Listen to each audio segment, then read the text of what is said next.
Can't believe we're almost to the November 5th general election. And of course, a lot of people are going to be watching what happens at the top of the ticket, but down ballot races also very important because, listen, every 2 years, members of the U.S. Congress from Illinois are up for election. Every 2 years also, members of the Illinois Statehouse are up for election.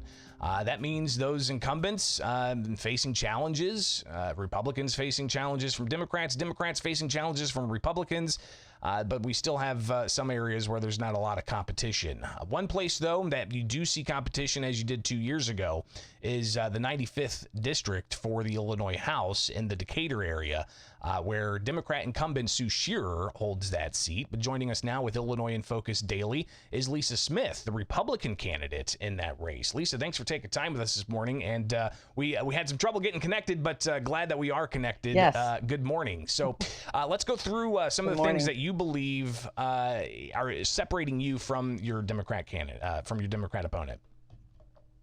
Right. Well, District 96 runs from Decatur all the way over to Springfield. It has a little bit of the rural area in between, but they pretty much cut most of that out, with the last redistricting. The things that separate me from my candidate is I care about the people in my district, and I'm going to work hard to help them. We have a district that needs jobs. It needs a good education system, just like the rest of the state. And we have a candidate that has been pretty much AWOL here, not helping anyone in this district and not really helping anyone in the state. Your background, interesting, and as far as not just your professional career, but also your private life as well. For people not familiar with who you are, kind of give us, some of your background, what you do professionally, but also how, your family has helped make you who you are. Right. So, first of all, I'm a mother. We have 10 children. We adopted 7 of those, and most of them came from the district. I am a healthcare provider in the district. I'm a pediatric nurse practitioner. I have a doctorate degree from UIC in Chicago, and I have been practicing with the kids and seeing the kids in my district for the past 35 years. We've been married almost 36 years, and during that whole time, I've worked in this district. So taking care of the children in this district, seeing the families in this district, I see what the needs are for these families. I worked in a community health center there in Decatur for a long time, and now I work with disabled autistic kids in Springfield. So I've been in both cities, Decatur and Springfield, working with the families. With my children, I guess what spurred me into running was that during the COVID, I saw the lockdowns for the kids, and I saw what it was doing to our children in my district and to my children in particular. So I knew that it wasn't a good thing, and I tried to fight against that, and it was just like fighting a brick wall. So I said, what can I do? And talked to my U.S. rep, and I decided I would be running for office, and I would run against Sue Shearer, who, of course, was for all these things, along with our governor, who wanted to run our state kind of like a tyrant and tell us what to do and lock us down and take away our rights. And I said, this isn't right. And I looked at the other issues, and I said, this whole state is ran wrong, which I knew already, but I didn't know the scope of it until I got into politics. And so I am running. I can make a lot more money out in the private sector.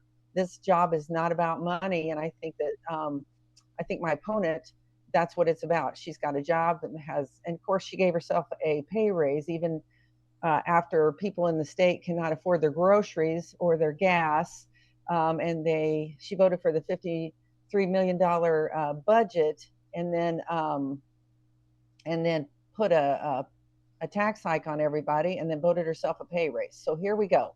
There's lots of things wrong, and I see it, and I think a lot of people see it.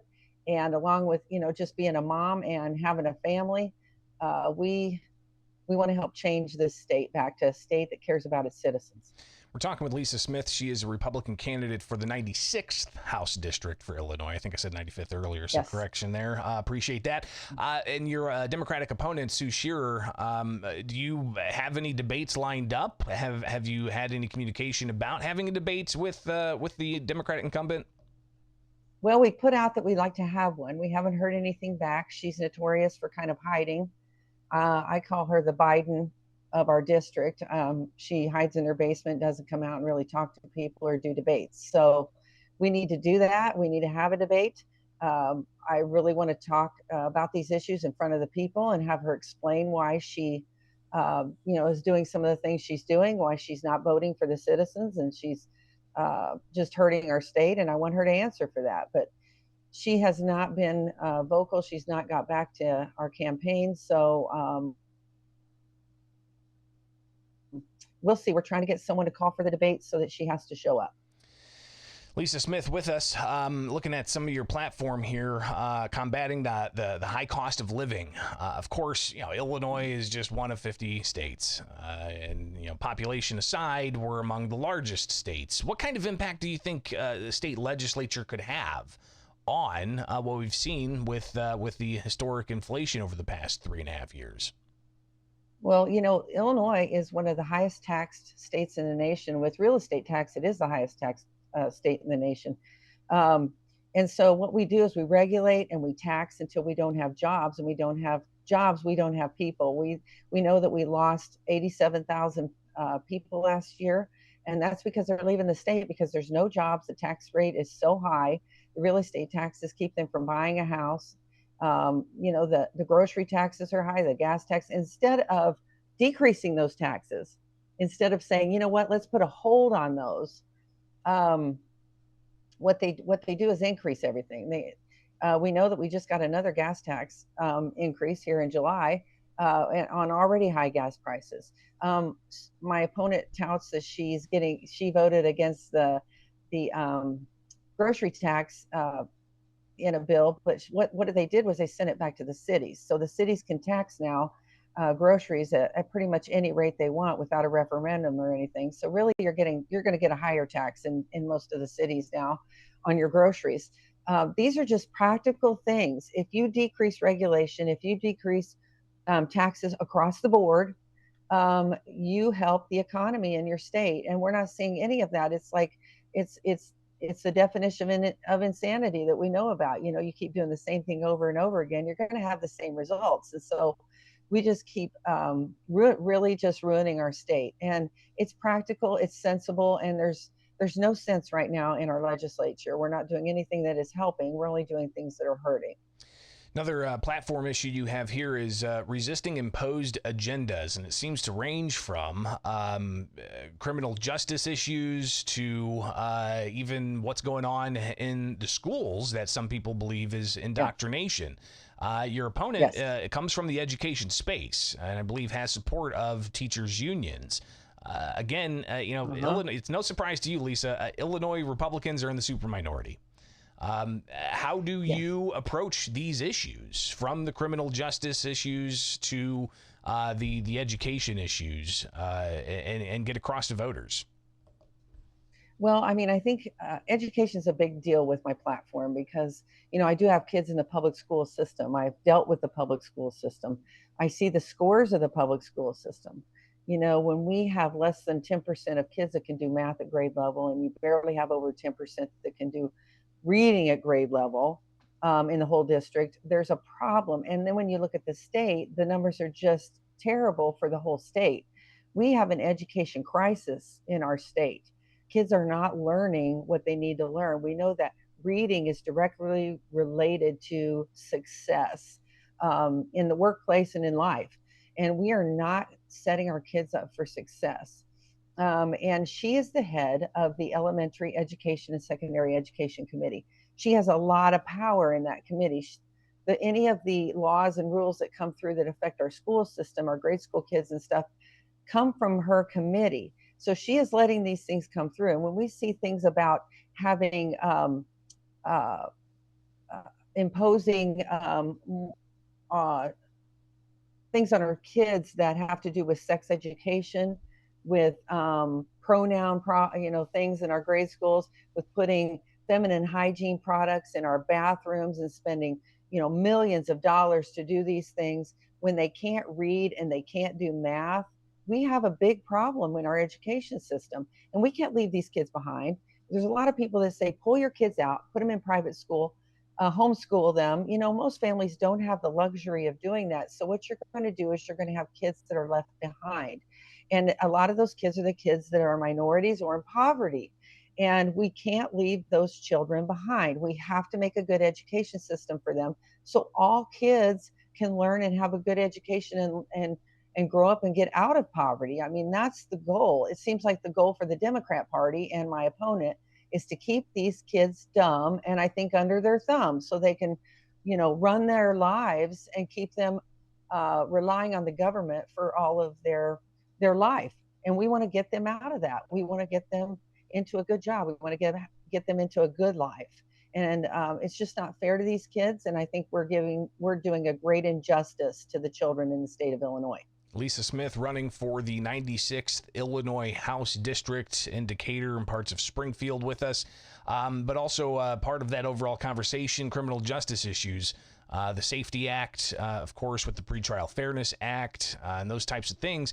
What kind of messages do you think it sends when, you've got this in place, but the smash and grabs continue in Chicago? We just had a shooting death in Springfield. Yeah. I'm sure Decatur has their fair share of crime as well. How should state policymakers be addressing crime and punishment?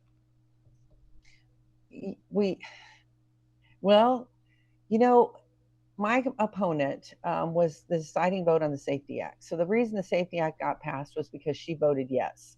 What we have are criminals that are emboldened to do crime because they're not going to be held in jail. They're going to be, sometimes they aren't even taken to jail.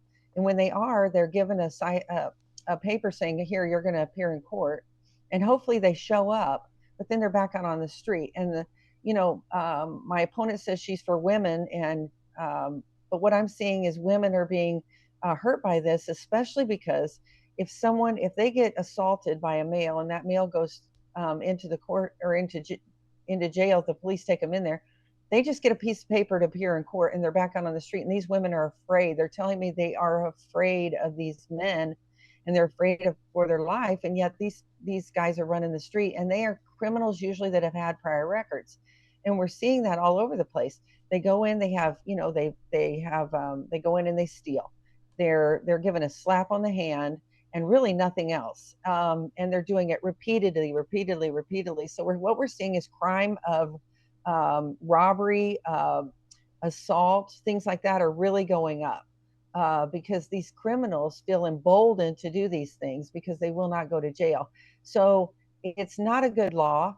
We need to take it back. We need to just get rid of it, maybe keep some of the good parts that are in it, because I have been talking to the police and there are some things that are good in that they do like, and it helps. But remember, our police were not consulted when that Safety Act was passed or even wrote. And the things that were in it had to be taken back and redone because the Democrats just pushed through a bill that they thought would help with their getting them reelected.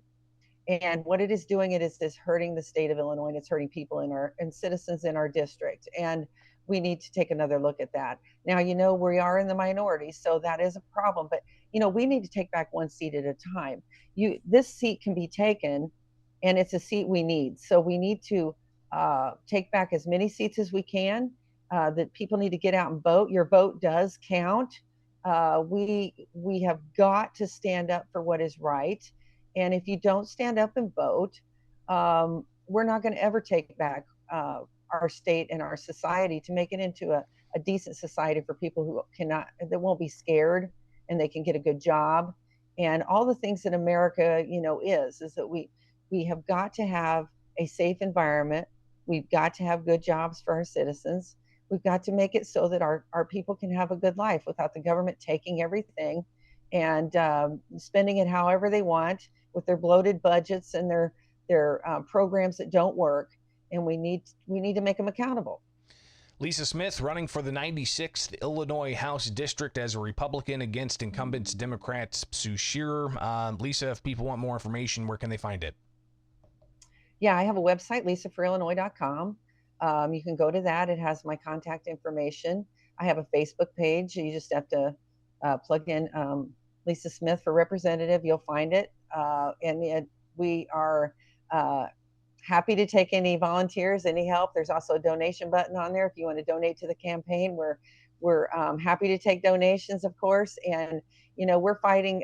We're a grassroots campaign, and we're fighting against the big Democrat machine. Is what we're fighting against. So we need all the help and all the donations we can. And I would appreciate anything you can do. So thank you so much, Greg, for having me on. Well, Lisa, thanks for taking the time. Glad we were finally able to connect, and we may Yes. talk again in the near future. All right, be safe out there. Great. Thank you. You too. All right, it is Illinois in Focus Daily, each and every weekday morning here with America's Talking Network. Be sure to like, subscribe, hit that notification bell, and wake up with us as we give you what you need to know to start your day. And get the podcast as well.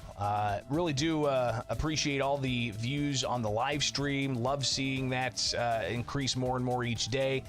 So definitely join us live. The chat room is abuzz with all kinds of activity, but even there, sometimes the live stream has some blips and it might drop, but we get the podcast out to you wherever you get your podcasts without any interruption. Plus the segments that we record live to tape, we get those out there as well with America's Talking Network.